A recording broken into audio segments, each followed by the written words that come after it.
my prediction for the finals is I'm gonna have to go with the Heat in 7, man. I just see this as a very, very good series.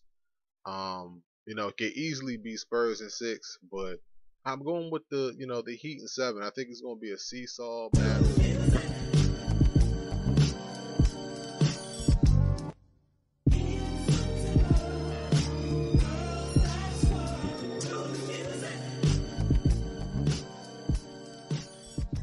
Oh yeah, it's the WC, man, back with a brand new, all new video, man. Yes, finally. Finally, I know that y'all seen that clip in the beginning. Hold on, let me get my clipboard out. Hold up, I know y'all seen that clip in the beginning. The prediction. You know what I'm saying? The prediction of it. I don't know if y'all can hear me pat myself on the back, but a couple weeks ago I did correctly predict that this would be a nip and tuck series that would come down to the wire and that the Heat will win in 7 games. I think I deserve to soak in the moment of predicting this whole series the right way, man. I can firmly say that preview that I did a couple weeks ago was 97% accurate. I mean, I left out a couple people, but what do you want me to say? Anyway, man, yeah, it's the WC with the recap, a review of the NBA Finals, man, and let's just go ahead and get right into it. Let's talk about Game 6, number one. All right, number one, just to start it off, let's talk about Game 6. Um, just I think that Game 6 ranks among one of the best games in NBA Finals history. I mean, it's one of those things where, literally the tape was being, the court was being taped off. Tim Duncan and Tony Parker, the championship was won in Game 6, and the Spurs missed 3 throws, something that's uncharacteristic of their franchise, not their franchise, but just of the team in general during the regular season. They could not put the Heat away, and then LeBron hits a three, Ray Allen hits a three. Overtime, it was just taken away from there, and Game 7, man, you leave it up to Game 7, home court advantage. This is one of the only sports in professional sports that you could say that home court advantage in the NBA really does make a difference. You can't say that about the NHL or Major League Baseball, and football doesn't have a Game 7. You only have one game and that's it.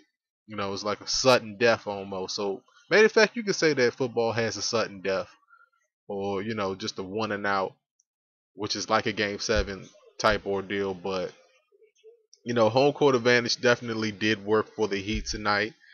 And Game 6 was just the Spurs had these boys beat, man. I mean, the writing was on the wall, and in that prediction, I definitely said it could have been Spurs in 6, but hey, Miami in 7. I just had a weird, weird feeling that something like that was going to happen.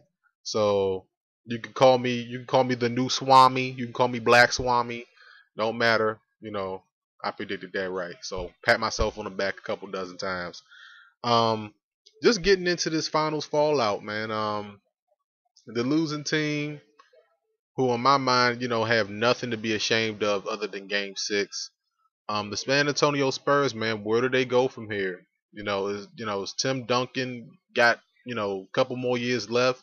I think that and I hate to say this, that this might have been Tim's one of Tim's last chances to win an NBA trophy, and this guy, definitely will go down as one of the best power forwards in history, NBA history.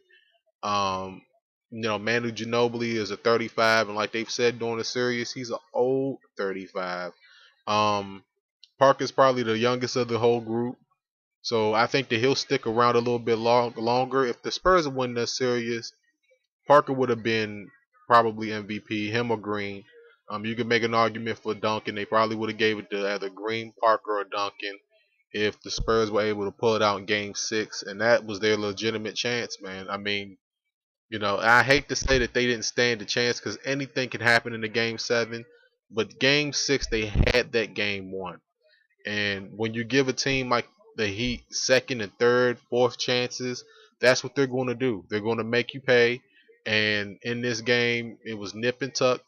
Came down to the last couple of possessions, and some people will point the blame at Greg Popovich's management at the end of Game Six. Some people will say um, Manu Ginobili's disappearance in the finals at times played a difference, but I'll just say that Miami was just a better team. They were just matter of fact they were.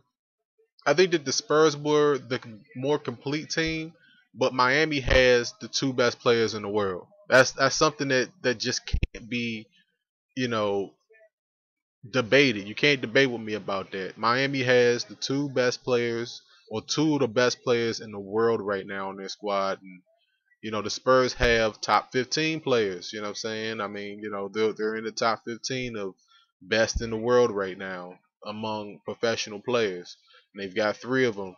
So hey, that's basically what that comes all the way down to. As far as the Miami Heat, now some people will sit here and say repeat. Yes, two-peat. They've got that already in the books. But can they go for a three-peat? Can they go for a three-peat right now? You want me to answer that question? I'll show enough. I'll answer it right now. No, they can't go for three-peat. And I'm gonna tell you this. I'm gonna tell you why. All right. The Thunder are out there. San Antonio. Yeah, like I said, there's just so many teams out there, like the Bulls with D Rose. They're coming back. But enough about that. I'll get to that later on in the video. But a three-peat, it's realistic as long as they have two of the best players in the world, and LeBron James and Dwayne Wade, and they're still in their prime. I mean, that's something that's you can't look past the fact that these guys are still in their prime. LeBron James is what 29 years old. Dwayne Wade is probably what a little older than that. These guys are still in their prime, still in the middle of their prime. And, I think that as long as they have a good supporting cast, you know, and Shane Battier's performance tonight was remarkable. Ray Allen's, you know, performance in Game Six remarkable. Even Chris Bosh, and as much flack as Chris Bosh gets, I mean, he did what he was supposed to do. As long as he's not taking threes, all right. I don't think I have a problem with Chris Bosh at all. Be real with you. Finals MVP. Um, I'm actually doing this review as the Heat are actually getting the trophy, but no brainer. Number six, LeBron James is going to be the MVP. He had what 35, 37 points in this game. Led his team to victory. It's just one of those things where I hate to put him next to MJ. I don't think it's fair to put him next to MJ. But he's been league MVP multiple times, rookie of the year, two-time champion now. He's a couple of trophies away from being definitely in that conversation, but he's close. He's definitely close. And I think that some people hate to admit this, but LeBron is definitely this generation's MJ, man. I mean, ridiculed, definitely the best player on the court every time he's there. All right, he's the best player on the court every time he's there, and I think it's well deserved that he gets the credit that he deserves for you know being the all around player that I thought he was going to be coming out of Akron and come in Cleveland, and you know it's one of those things where it was just announced. Bill Russell was giving him the trophy now, um, but LeBron James is definitely one of those players that deserves the credit that that's coming towards him right now. And honestly, just imagine if the Heat had lost this series, the backlash that would be coming on this man. Not on D Wade, not on Bosh, it'd be all on Brown. And then when he wins, it's just like, yeah. All right, moving forward a little bit. Coaches. Now, like I said at the beginning of the series, Greg Popovich, if I can say the man's name, is definitely one of the greatest coaches in the league right now. Probably the best coach in the league right now, other than George Karl, in my opinion, and Doc Rivers. And I think that he, could get this team back together. He's got some good stars on the team, and Danny Green and Neal. You still got Parker, and I think that San Antonio is going to try to give it another chance next year. But them getting past OKC and the rest of those boys, I don't know. I just don't know. Yeah, going into next season, man. Like I said earlier, do I think that the Heat can repeat? Three-peat on them? There's just too many teams out there for them. They have to get past, Indiana in the East. They had to go 7 games. The Bulls are going to be there. Up and coming teams in the Eastern Conference, and then you got to worry about the Thunder. You have to worry about what the Clippers are going to do. You have to worry about San Antonio once again. I don't think that they're going to be going anywhere. So going into next season is not unrealistic. It just largely depends on their supporting cast going into next year on what the Heat can do as far as repeat. I want to know what you guys think as far as where does this finals rank in history. We talk about all-time history. Was it one of the greatest finals that you've ever seen? Just go ahead and comment down below. Let me know what you think. As far as like this whole season went, man, just ups and downs, emerging stars. Emerging stars. It's just a great season of basketball, capped off by an amazing finals. And I can't wait to do another NBA video for sure. And this is like unedited and all this other stuff. I'm not even watching the celebration, man, but it's the WC, man. Drop a like, drop a comment. NBA Finals review, recap. Man, the season's over, man. What am I going to do now? The draft is what? The draft is like next week. I think I'm going to do a video on that. Why not, man? All y'all people stay up, man. All the Heat fans out there, go crazy, man. Go crazy. Go crazy, folks. It's the WC.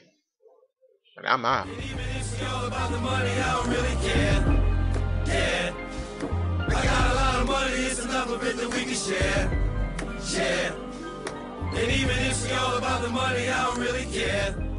Yeah. I got a lot of money, it's enough of it that we can share.